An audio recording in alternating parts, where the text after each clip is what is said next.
actually is in the emergency department. And during my years working in the ER, I have definitely seen a lot of patients coming in for fall-related injuries.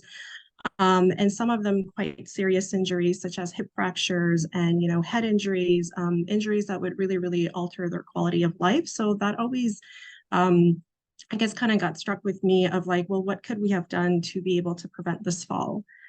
I'm actually a fall victim myself. Back in 2018, I had a slip and fall that left me with an injury to my right leg where I had a very difficult time recovering. And I think from that injury, I had sort of a little bit of a life-changing moment where I found out that as a nurse, I can actually advance my practice in lower limb and foot care and be able to offer services to help my patients and my community stay strong on their feet. So my little incident actually inspired my career change. So I specialized in foot care for nurses, and I, despite the pandemic, managed to open my own wellness center back in 2020. So we're a multidisciplinary wellness center here in Ottawa called Natural Soul Wellness, just on Carling Avenue. I myself offer advanced medical foot care for everyone. And I would say my most popular appointment or service is the medical pedicures that help with anything related to your foot health. But I'm also certified in compression therapy garments. So people that come in with vascular conditions on their legs or lymphedema, we're able to help them out.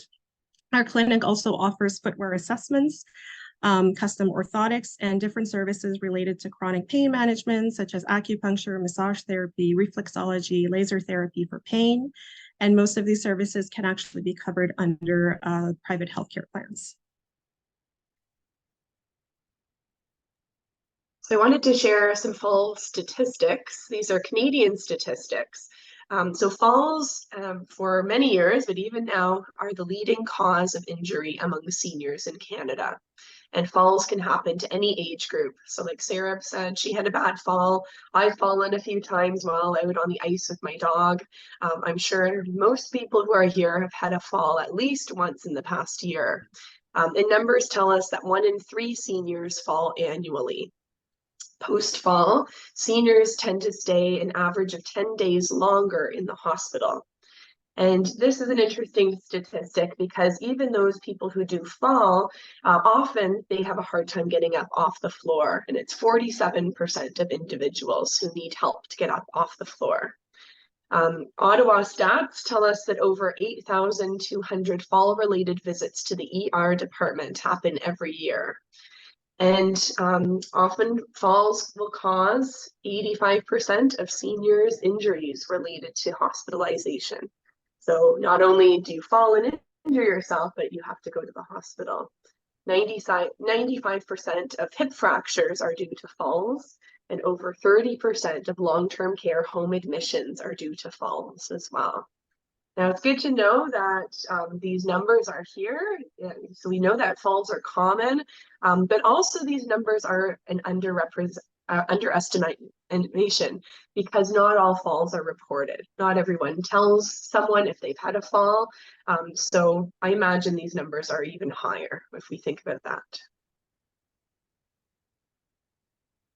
So what are the effects of falls? We'll talk about this next. So there's a huge strain on mental health and emotional stress. So if you've had a fall, you know that it is challenging, whether it's to thinking about the next steps. Maybe you have to rehab. There may be difficult recovery. Maybe you have injured yourself. I work with a number of people who've fallen, and they often have bruising that can be painful, broken bones they have to think about recovering from. Sometimes it can lead to disability, definitely reduced mobility, moving to a long-term care home. I used to work in a retirement residence, like I said, and we had a number of people move into the residence because they had had a fall in their home and they had a lot of stairs and they were told they couldn't go back home. It wasn't safe. They didn't have the ability to be there on their own. So that can result in also a financial burden. Maybe it's paying for rehab or paying for extra assistance to come into your home. Along with isolation and loss of independence. So it can be challenging if you've been able to do everything on your own and then all of a sudden a fall leads to a reduction in what you can do. There's risks of infection, pneumonia, UTIs, sepsis, increased risk of falling again. So stats tell us that when people have fallen once, there is definitely a higher chance of them falling a second or third time. And hip fractures, 95% of hip fractures are due to falls, and that is a long recovery. Just this week, I actually heard of a woman who had broken or had fractured her hip last year. She took her about a year to recover. She's in her 90s. And just last week, she fell again a second time and fractured the other hip. So her daughter is really concerned because it took her a long time to recover from the first injury. And then, of course, there's also an increased rate of mortality due to falls. And that's something that is hard for us to hear. One of the residences that I go into, I do a lot of these fall prevention talks. And one of the residences, I was told that one of their favorite ladies had fallen. And because she wasn't able to get up on her own and she had massive head trauma, she had massive injuries, she ended up passing away due to the fall. So that was really, really hard on all of the residents and really, really sad to hear about. So the staff there said, you know, if you have those alerts, those alert buttons that you can wear, if you have someone who can check in on you, that's really worth doing because sometimes falls really have horrible things that are the result of that. So the good news is that falls can be prevented, and that's why we're here. That's why Sarah and I have taken our time to share with you, and what we believe is that prevention is the best medicine. All right, thanks, Meg. So if we're going to talk about fall prevention, it's also important to identify the different factors that can be leading to falls, which from then we can better focus more on the preventive sides of falls. So this information here was taken from Health Canada, and I kind of added a bit of my own knowledge to it as well. But essentially, we're categorizing falls in different factors, so such as physiological and health-related, behavioral and lifestyle, social and environmental. So if we talk about the health factors related to falls, we know that when people have impaired mobility, if their gait is affected, if they have trouble with their balance and strength, then they are more at risk of falls. Conditions such as visual and hearing impairment. So if you do have poor vision, your eyesight is affected, and if your hearing is also affected, that can increase the risk of falls. And for hearing, it's basically because the area that controls your balance is in your inner ear canal. Conditions such as infections, injuries, and ulcers can also increase your risk of falls. So let's say if you have an infection, typically you're going to feel a lot more weaker. You're probably on some new medication as well that you're adapting to. If you've injured one foot, you're probably shifting all of your gait on the other foot, so your balance is a bit wobbly. If you have an ulcer, like a diabetic sore under the foot, that can also affect your gait and your balance. Chronic conditions such as strokes, Parkinson, diabetes, osteoarthritis, and vertigo can also increase your risk of falls. And we'll talk a bit more later about foot disorders such as neuropathy, pain to the legs, and swelling, how that can be a risk factor as well. In terms of lifestyle, as we mentioned, and studies have shown numbers of times that if you had a fall in the past, you are more at risk of falling again. So we definitely want to take that in consideration when we are looking at preventing falls.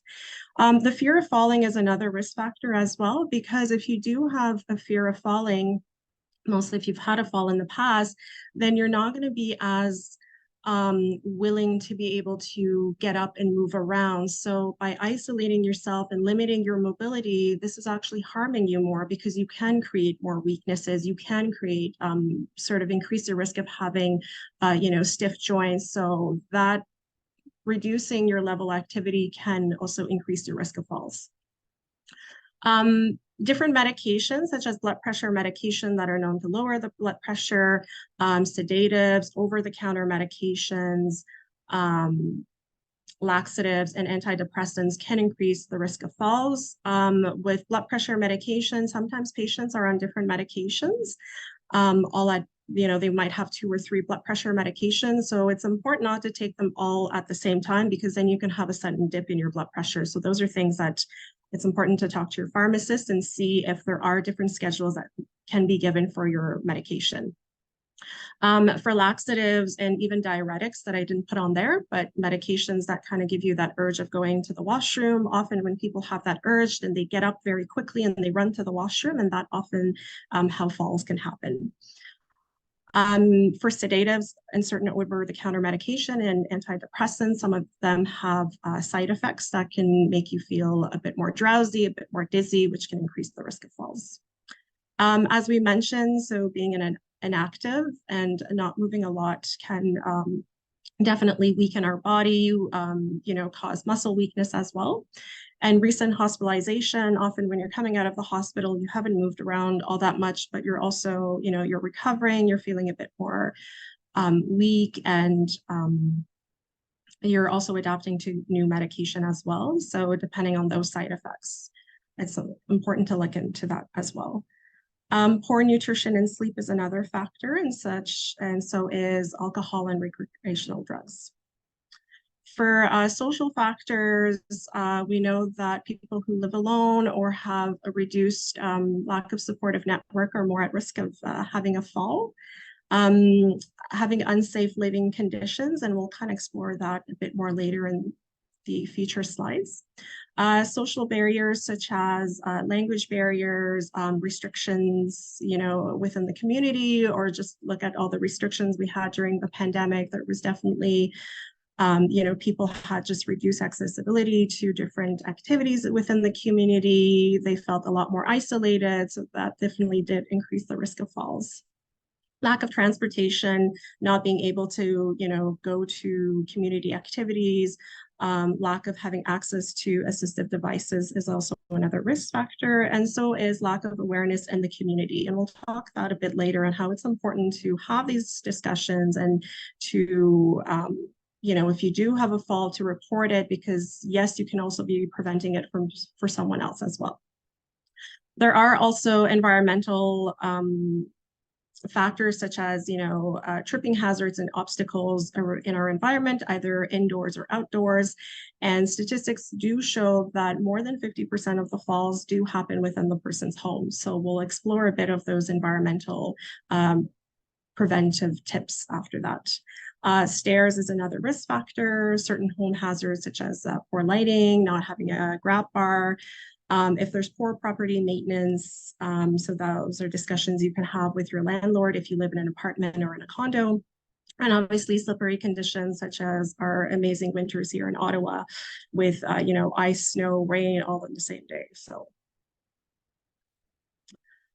So we're going to talk a bit more about health conditions that what we can do in terms of preventing your fall when it comes to your health. So as we mentioned, it's important to have your vision and your hearing checked regularly by your healthcare team to ensure that everything is fine, and that if your vision and your hearing are affected, then to either have the right prescription glasses or hearing aids.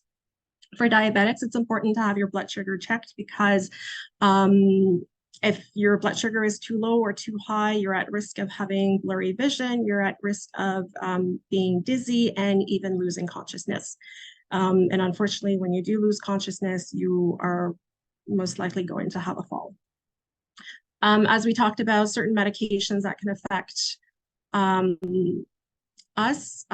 So when it comes to your medication, discuss with your pharmacist or your family doctor. If you're not able to get in with your family doctor, have an open conversation with your pharmacist. They are the specialists when it comes to medication. So they can review your list of medication. They can give you a more adapted medication schedule to make sure that if you do take a medication that will make you drowsy, then take it before bedtime. Don't take it in the morning. If you do need to take a diuretic, then don't take it at night, because the last thing you want is to rush to the bathroom in the dark and increase your risk of having a fall. So it's important to also review those side effects with your pharmacist as well. If you are on medication that control your blood pressure and your heart rate, it's not bad to invest into a blood pressure monitor device to have at home. You can grab that at the pharmacy, and just to make sure that your blood pressure and your heart rate are within normal range, and that the medication that you are taking for your blood pressure and your heart rate are not causing them to dip too low. If you do have vertigo, then don't wait. It's important to get that assessed. There are different causes to vertigo, and it's important to have that checked out by your health team. If you do have any mobility assisted devices, such as a cane or a walker, please use them. I often have patients that come in to their appointments, and I know the last time they came to see me, they had a walker. For some reason today, they don't have their walker, and there's just like, oh, I left it in the car, or oh, I didn't bother. Well, often it's those little things. And things can happen so quickly. So if you do have those assistive devices, then definitely use them. In terms of nutrition, it's important to stay hydrated, don't skip meals, and do have balanced meals that can help you just stay strong and healthy on your feet. And also know that when it comes to health-related concerns, it's important to have a multidisciplinary approach with your health team. It's good that you have your family doctor, but it's also good to, have a fitness expert in your health team, a physiotherapist, a chiropractor, a foot care specialist, a diabetes educator. So whatever you need, you can have your health team adapted to your own health needs. And we all work together. So obviously being a foot care specialist, it's important for me to talk about foot health. So a few tips in terms of preventing falls. It's definitely to stay strong on your feet, and there's a lot you can do at home. So one of the easiest thing to do, or the most common thing, is to check your feet daily or on most days. If you're not able to reach for your feet, you can use a handheld mirror, or you can ask someone to help you out. But basically, when you're checking your feet, you just want to make sure that you don't have any sores, any blisters, any cracks, anything going on that needs to be addressed by a foot care specialist. So yesterday, I had a patient come in. She had a corn under her toe for quite some time. And because of that, it was affecting the way that she was walking. So she had to kind of shift her balance. And then she ended up having another foot injury from that. So I was happy that she came in and we were able to address it. But had she not consulted us, things were just getting worse. And that can definitely, foot problems need to be addressed because they can increase the risk of falls when you do have, pain at the bottom of your foot or even on the top of your foot. So conditions such as corns, calluses, painful, thick toenails, ingrown toenails, those are things that when you do your foot checks, you need to have that addressed by your foot care specialist. If you do have foot and leg pain, you kind of want to see what's going on and have those pain symptoms managed, because the last thing you want is to start shifting your gait and kind of moving not so stable on your feet. Conditions such as leg swelling and poor circulation, that's something I see a lot in my practice. When I'm able to convince my patients to finally, cater into bringing compression socks and compression therapy into their healthcare plan, or to use them on a daily basis, because when we do reduce that swelling in the legs, your legs are going to be a lot less swollen and therefore a lot less heavy. So when you are walking around, you don't feel like you're dragging all of those, those heavy lower limbs when you're walking. So it's important to address when there is poor circulation in your legs and in your feet.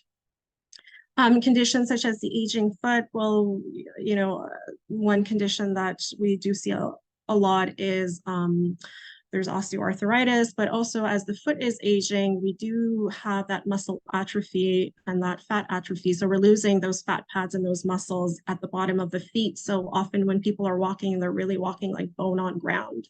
And that can be quite painful, but it can also increase the risk of sores and ulcers and other issues. So those are things that we're able to address. And obviously having a fracture needs to be addressed as well.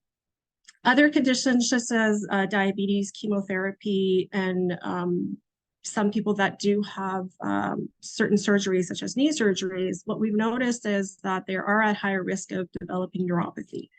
Neuropathy is the loss of sensation, basically nerve damage, and specifically here more about feet. So what happens is that people there are certain areas of the foot or the entire foot has no sensation. Like when I do the little testing, they don't feel anything. So that does increase the risk of falls because if you're not able to feel the bottom of your feet, when you're walking, you're not able to feel where your foot's going. So patients often say that they're like, is my foot on the ground? I feel like I'm losing balance. I don't know if I'm falling. So those are things that we want to look into, we want to address. But also the other thing is what if you step on something and you don't feel it? So you can step on an object, not feel it, and cause an injury, cause a trip and a fall. So those are things that are important to address. Obviously, when we talk about feet, we have to talk about footwear. It's very, very important, especially having good supportive footwear is important to preventing falls. And when I mean footwear, I mean all four seasons here in the city. Because we do go through a lot of fluctuation in our weather. And, you know, some people are going to really invest in a good summer footwear, but then have an old pair of boots from like, you know, 10, 15 years ago that's not adapted to their foot anymore. So it's really, really important to make sure that your footwear accommodates you throughout the year, especially throughout the difficult seasons such as winter when there is the risk of snow and ice and all of that. But the other thing too that I've noticed in my practice is a lot of people invest into really, really good outdoor footwear, but then they're spending most of the time at home. Well, having good indoor footwear is very important. It doesn't necessarily have to be a runner. There are a lot of really good orthopedic slippers that can also even accommodate custom orthotics and that have a very good sturdy sole. But it's also important to have good footwear indoors because statistics are showing that more than 50% of falls do happen within the person's home. So when you are looking for footwear, generally I recommend to make sure that the shoes are comfortable, that they do offer you support and stability. The important thing is to make sure that you have enough room to move your toes, that your toes don't feel like they're all crammed in there, that they're slip resistant, that they are fitted but not too tight, good floor contact, and good arch support. We're going to briefly talk about the environment because it is also important in terms of preventing falls. So a couple of tips and tricks is when you are walking, getting out of bed or from a chair, it's important to take your time and to stand up slowly. A lot of people, when they stand up too quick, they have a sudden blood pressure drop and an elevated heart rate. So that can cause some dizziness, and that dizziness can make them feel very weak and increase their risk of falls. When you are going up and down the stairs, it's important to not to rush. Unfortunately, the risk of falls do increase in an area such as stairs because of the incline and the different steps. So you want to be careful with that. Whether you are indoors and outdoors, always make sure that you are using the handrails and the grab bars. In terms of stairs and walkways, it's important to make sure that they're free of any clutter such as ice, snow, rock, and grass. And have your home also verified for tripping and slipping hazards, such as, you know, if there's rugs or cords, you want to make sure that, those don't get into the way. Improve your lighting in your hallways and your staircases, whether indoors, outdoors. I would say a lot of the time when I was working at the emergency, a lot of our fall victims would come more at the middle of the night, mainly people getting up to go to the bathroom. And they would have a slip and a fall because it was too dark, or they didn't take their walker, or they just didn't use what was around them to ensure that the environment was safe. They would have a slip and a fall. And what's a bit unfortunate in the middle of the night is that there's not too many people available. So often the sad part was that people could have been left on the bathroom floor for hours before someone found them and called 911. When you are in the shower or at the entrance where you need to wear your shoes, you know, install a chair and a little seat. I have one next to my door and we use it religiously. It just adds that extra comfort. And also be careful with cleaning products on the floor because a lot of them can be slippery. So in terms of helping with fall prevention, it's important to get your surroundings involved with you. It is a very important topic, so you can ask family and friends to help you out, either to arrange furniture or secure rugs within your home. If you have any concerns about your home safety, you can have that verified by a trained professional.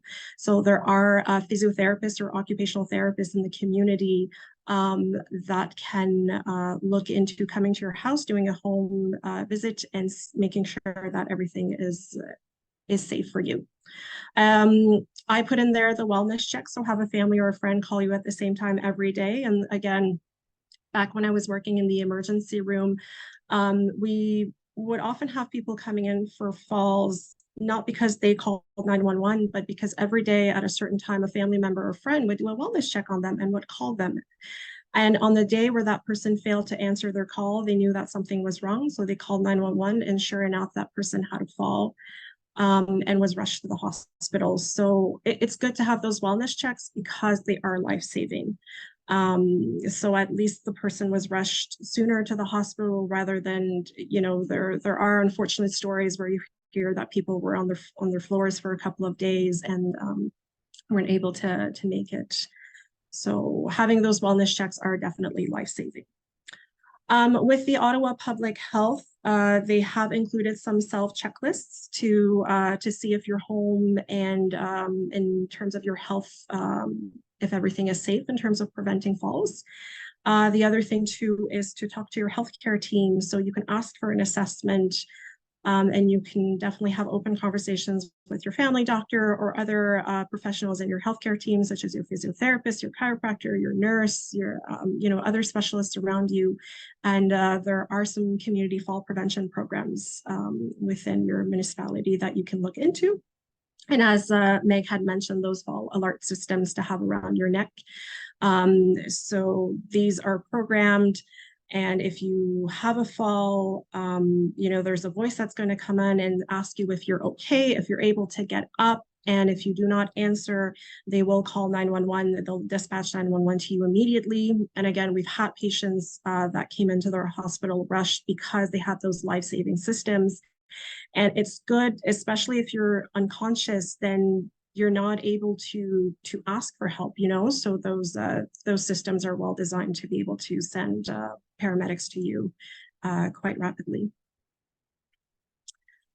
And obviously very important to talk about physical activities. So remaining active does reduce the risk of falls. Many studies have shown that being active, physically active, allows you to have stronger bones and muscles, so better strength, flexible joints, so less stiffness, also having more energy, better sleep. We do know that poor sleep can increase the risk of falls. So we can reduce that risk with remaining active. It does also improve your mental health and it just gets you out there. It helps you connect with your surroundings. Different exercises such as strength and balance can help increase your endurance and your flexibility, but it's also important to keep active within your comfort levels, such as walking, gardening, swimming, Tai Chi. Those are just, mild to moderate activities, but at least it gets you moving and it gets you going. And if you do have any assistive devices, it is important to integrate them during your workout because we want to make sure that you remain safe. All right, so it's time to get active. So we're going to stand up. For the workout we're going to do, we are going to use one weight. If you don't have a weight, you can also use a can or even a water bottle that's full.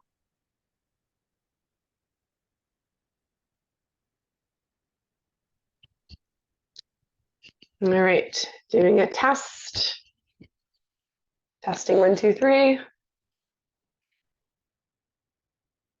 All right, so I invite you to stand up with me and use your chair. I know we all have different abilities, so I will be demonstrating different movements with the chair. And then if you find you're a little bit more advanced, you don't want to use the chair, then it's there just in case. So we're going to start by stepping side to side, and we're going to start by swinging your arms. All right, so a few things, a few pointers as we're working on our balance and strength.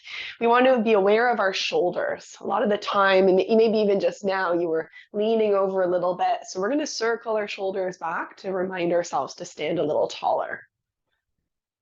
All right, very good. Let's do another 5, 4, 3, 2, and 1. Now we're going to take this one a little bit to the side, and we're going to lift your foot. So again, you can reach your arms to the side. Instead of tapping the floor, tap your inner leg.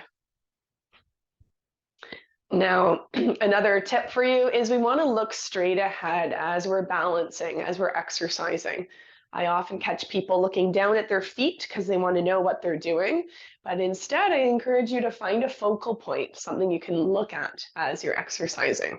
And if you are a little bit nervous, do this one right beside that chair, hold on. All right, so we're going to slow it down. So we're going to be holding this position for 3 seconds. So we're going to do this here. 1, 2, 3. Pull that stomach in. 1, 2, 3. 1, 2, 3. 1, 2, 3.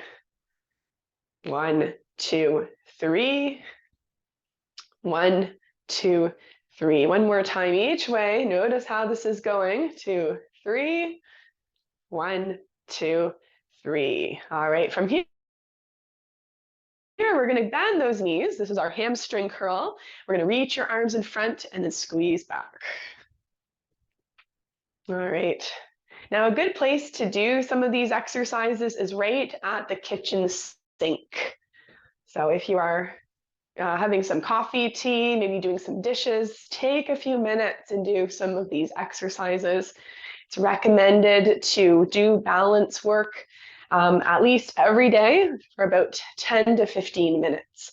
And if your balance is really challenged, you find that it's gotten a lot worse, then start with that and increase that time to 20 to 30 minutes. All right, let's do 3 more here. And 2. And 1. All right, so if you've got your weight or your can or your water bottle, whatever you have, we're going to start with our, we're going to integrate this into our balance work. So I like to start by holding on to the chair. We're going to be doing the opposite arm and leg. So hold on to that chair for balance. Lift your knee from the floor as you curl your weight up and lower your leg and your arm down at the same time. So we're going to curl up, lift that knee, relax down, breathing in and out. As you lift the knee each time, tighten up that stomach, just like you're doing up a tight belt. All right, here we go.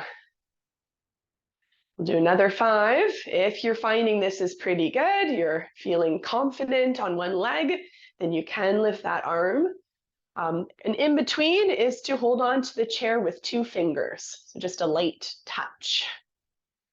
Good. One more time. And then release. All right, we're going to do the other side. You might want to move that chair.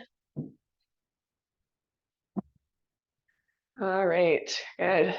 So lifting and lower, breathing in and out. All right, so we should be feeling this in the front of the arm, our bicep, feeling this in the top of the legs. All right, very good. Now, I often talk about taking a movement break during the day. And the benefit of that is to get your blood flowing, get your heart rate up, and just to keep on focusing on moving our bodies to maintain strength and balance. All right, let's do one more here. And then release. All right, we'll walk that out. All right, excellent. The next one we're going to do involves, again, our legs and our arms. So this time we're going to stand right beside your chair to hold on with one hand. Let's place one foot right in front of the other. Hold on to your weight. So we're going to be doing a 2-in-1 exercise. We're going to start by lifting your weight, just like you're lifting heavy grocery bags. Lower the arm and then bend both knees. Take your hips back, hinging forward. So lifting the arm. Good, bend those knees. So I have a lot of people reaching out these days saying, Meg, my knees are bothering me. I have really bad arthritis. One woman I'm just starting to work with this week is scheduled to have a knee replacement this winter, and it's been pushed back a few years because of COVID. So her goal is to really strengthen her knees before she goes for her surgery.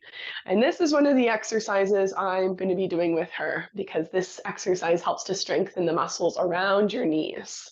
Let's do 2 more here. And it's very gentle on the knees too. So often people who do have extreme knee pain still find they can do this one, but maybe just not go quite as low. All right, so let's do the other side. Move to the other side of that chair. Switch hands. Switch legs. There we go. So bend those knees, hips back. And then let's lift that weight. Breathing in and out as we go. Remember to trust those legs, look straight ahead and not down at the floor. All right. And it is normal to find that one side is easier than the other, whether you've had a hip or knee replacement, whether you just have one side you know is a little bit weaker, or you've had an injury.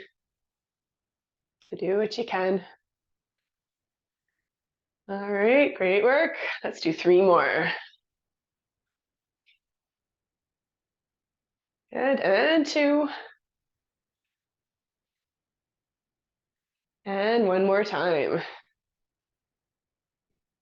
All right, excellent. So let's set that weight off to the side. Now make sure it is out of the way. Often in my fitness classes, I see people exercising, they get very close to the weights, and it's easy to trip over the weights. So put it off out of the way. All right, so we're gonna be focusing on our balance for our next one. Again, we'll use that chair. We're gonna start by lifting one leg right in front. So lift that knee nice and high, tightening up your core.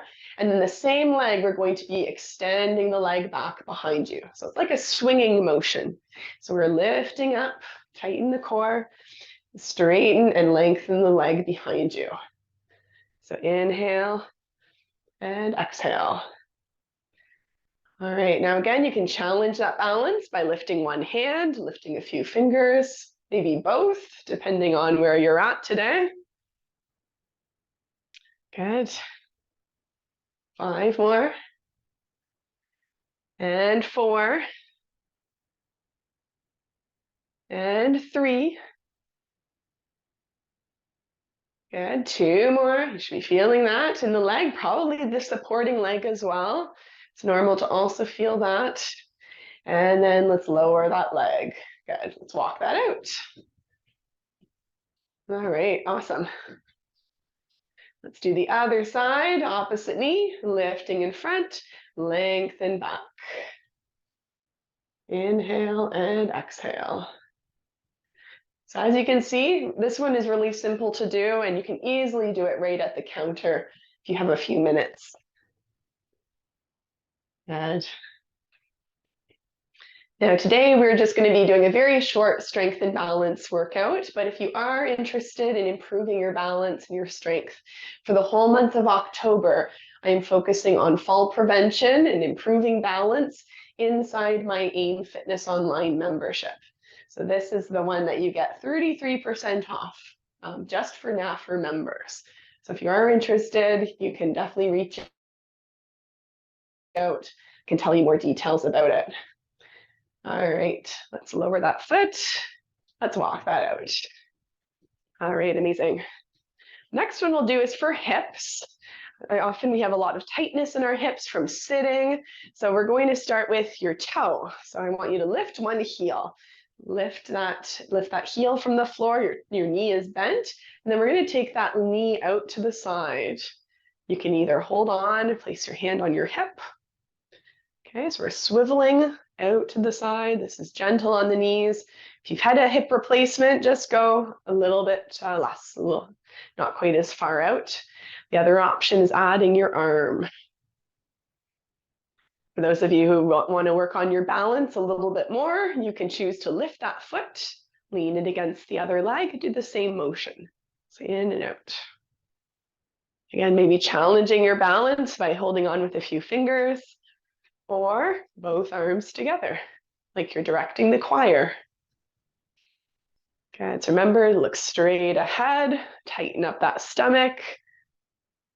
Do what you can today. 3 and 2 and 1. Good. Let's release, walk that out. And then we'll do the other side. All right, lift that foot or just lift the heel out to the side and in. Good, and I do encourage you to be aware of your posture, so straighten up. All right, option 2, lift that foot, lean it against your other leg. And hold on with a few fingers or challenge that balance. Good. All right, let's do 3 more. And 2 and 1. All right, excellent. Let's walk that out. Good work. So we're going to do one last one. We're going to focus on some breathing and our posture. And as we do this, we're going to be lifting either one foot or just your heel. So start with your arms right in front. I was talking about posture. Standing straighter can help us to walk better and also to prevent falls. So I want you to reach in front as you squeeze back, lift one heel.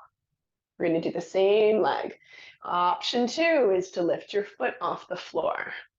Okay, so reach, squeeze back, lifting either the heel or full foot.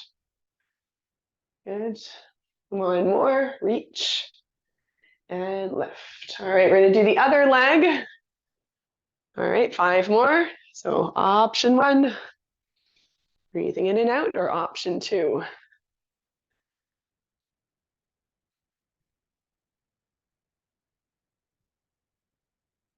Good, and one more time.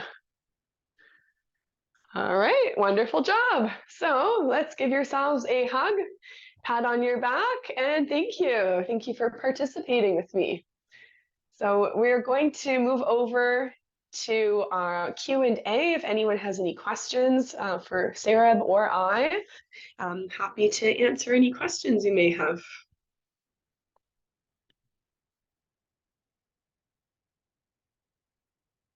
Hi, Lise. I see your hand up. You just have to unmute yourself.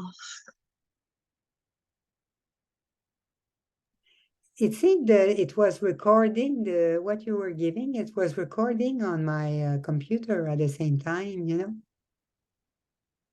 Yes. You hear me?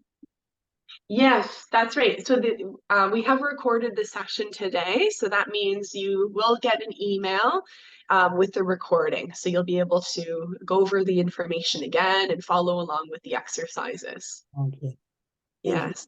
Yeah, thank you for asking. Very much. Yeah. Any other questions? No.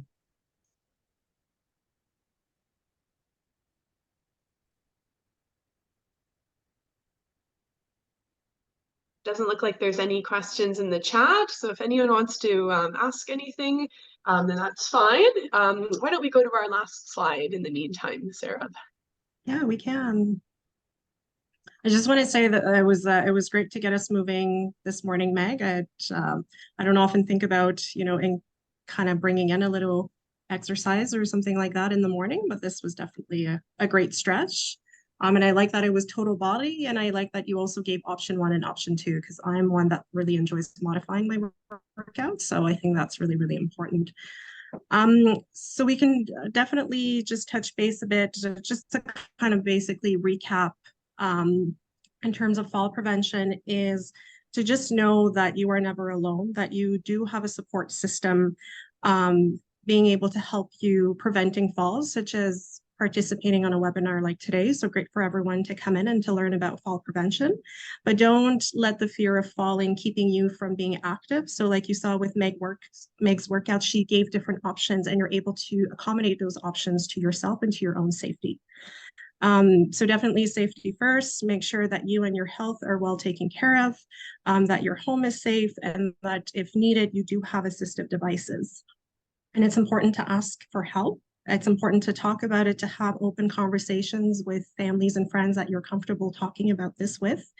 And if you did have a fall, it's important to report it. Even if for you it was nothing big, you managed to get back up and everything was fine, it's still important to talk about it with your healthcare provider and your surroundings to see, well, what were one of the factors that caused the fall and what can we do to prevent it from happening again or happening to someone else. So if it was like a tripping hazard around the house, well, if you had a fall, you definitely want to address if there was like a cord or a rug or something, so that people that do come into your home don't have a fall.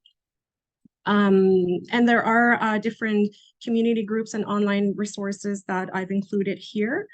And what we can do is, if you want, I can, I know last time we did that, I had sent an email with those links afterwards, or once this webinar is recorded, then you can have those links available as well.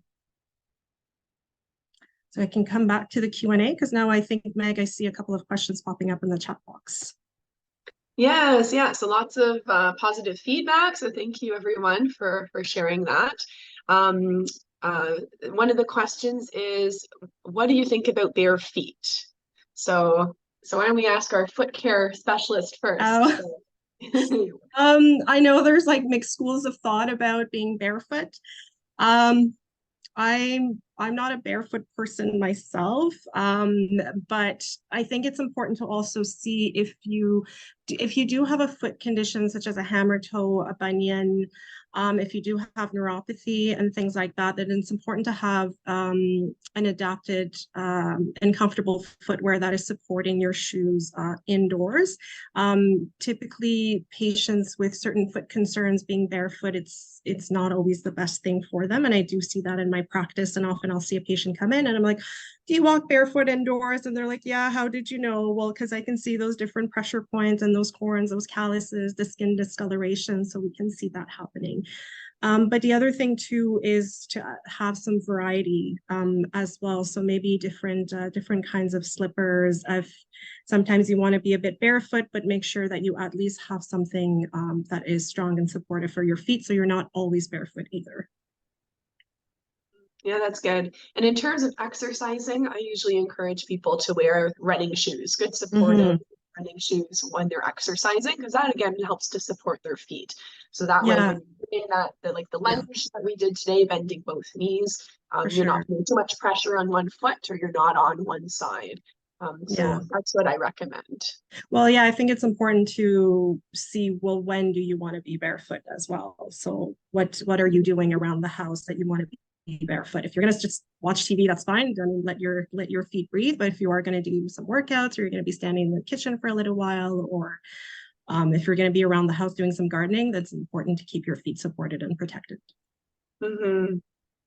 And then there's another question about getting a copy of the exercises. So you will be getting a recording from today's session. So if you want to follow along and skip ahead just to the workout part, you can definitely do that.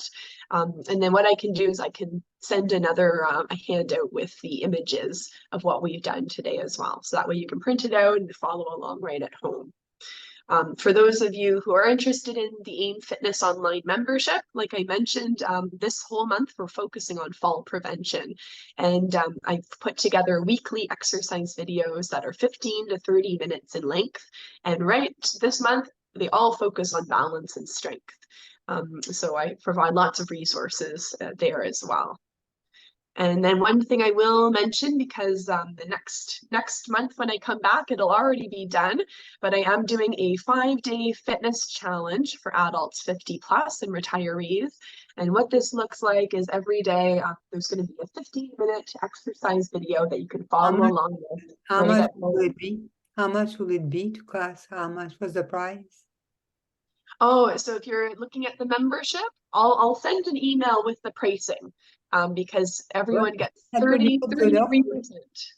That's the most important thing to know. Yes, I'll definitely give you that price. You save 33%. So the regular price I'd like to know the price, saving 30%. How much is it?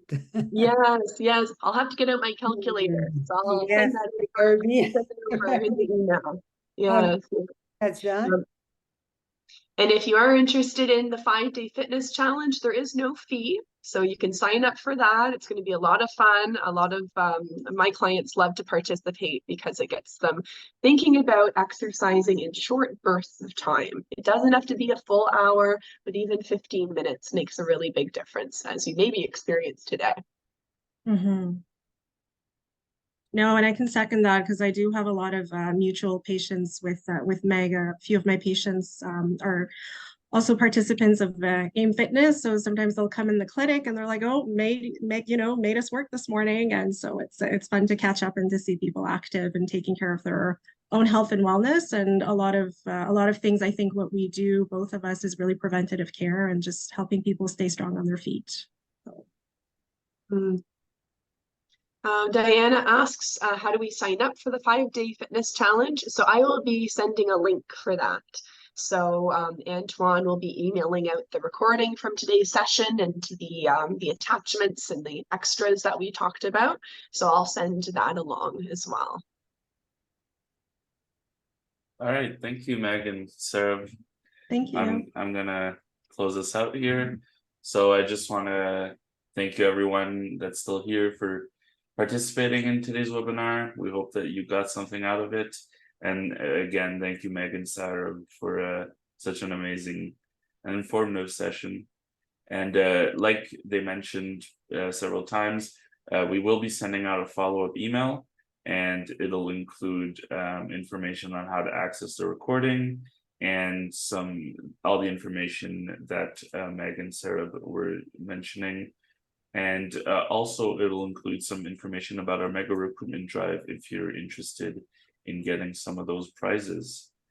And finally, I just want to remind everyone that you can invite non-members to attend our webinars and try us out as guests. And to register for any of our upcoming webinars, you can just go on the Ottawa branch website, and the link will be included in the follow-up email as well. Okay, I think that's it for me. So thank you, everyone, and we hope to see you at our next webinar. Bye-bye, everyone.